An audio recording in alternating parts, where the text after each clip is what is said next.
चाणक्य कहती यस्य नास्ति स्वयं प्रज्ञा शास्त्र तस्य करोति किम। नमस्कार बंधुगण, आपण मान स्वागत आम सर्टकट स्टोरी को। आम समस्ते जानते जो मान प्रज्ञा शक्ति नहीं शास्त्र से किसी ही काम करे ना। आसतु ए संपर्क गोटे सुंदर गल्प आपको शुणी।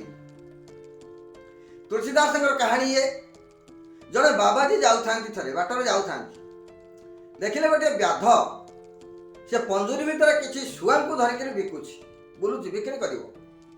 बाबाजी पहुँची गले व्याध पाखे कहले कौन कर शुआ बिकुची कहले केते पैसा ना शुआ गोटे गोटे स्वर्ण मुद्रा। बाबाजी कहले जब सबुजाक शुआ को नि जाए ना सबुजाक शुआ को ना गोटे मोटामोटी मूल्य करवा 10टी स्वर्ण मुद्रा दियो देदेवी। व्याध पचारे आपण एत शुआ नहीं करेंगे कौन ना मोर दरकार अच्छी। बाबाजी चिंता कले ये माने पक्षी एमान को भगवान स्वाधीन भाव में विचरण कर शक्ति देइछंती, जन्म ही करिछंती, किंतु एमान को पराधीन कहीं रखा एमाने जानी जानी पराधीनता स्वीकार करुछंती। एमानकर प्रज्ञा शक्ति नहीं, ज्ञान नहीं, ज्ञान बढ़ेगा।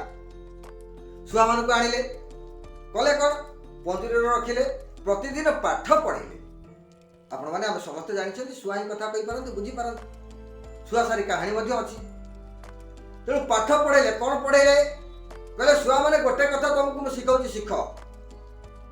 व्याध आसीब जाल बिछेब खुदकणा पकेइब आमे देखुथिबु खुदकणा खाइबाकू जीवु नाही व्याध जाल रे पड़िबु नाही।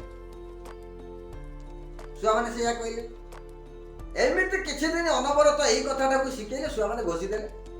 जेतेबेले बाबाजी पहुँचती बाबाजी देखती छुआ माने आपे आपे कहवाकू नागिले व्याध आसीब जाल बिछेब खुदकणा पकेइब आमे देखिबु खुदकणा खाइबाकू जीवु नाही कि व्याध जाल रे पड़िबु नाही। बाबाजी देखिले छुआ मानकर हेगला ये सब शिखी गले। कौन कले खोलीदेले पंजुरी खोलीदेले छुआ सब उड़ी गले। कहले जहा आउ ए छुआ माने व्याध जाल रे पड़िबे ना।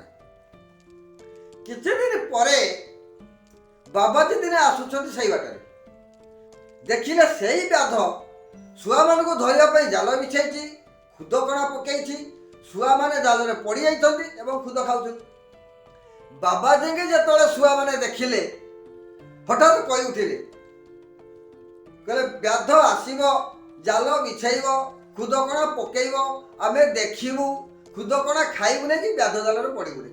जाल रे पड़िछंती खुद खाउछंती यही गप मध्य कहउछंती यही कथा गपुछंती।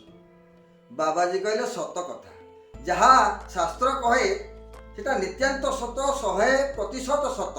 यस्य नास्ति स्वयं प्रज्ञा शास्त्र तस्य करोति किम। जो मानकर प्रज्ञा शक्ति नहीं, विचार करिवार शक्ति नहीं, बुद्धि नहीं, शास्त्र को प्रयोग करिवार शक्ति नहीं, ताको आमे जेते पाठ पढ़ेले कौन हबो बा जेते शास्त्र ज्ञान देले कौन हबो एई व्याध एवं शुआ भली अवस्था हबो। एते संदेह करिवार किछि नहीं।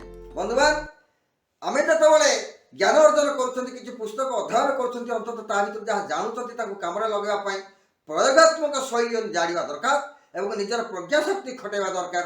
एई गप सहित मु आपन मानठु आज विदाय।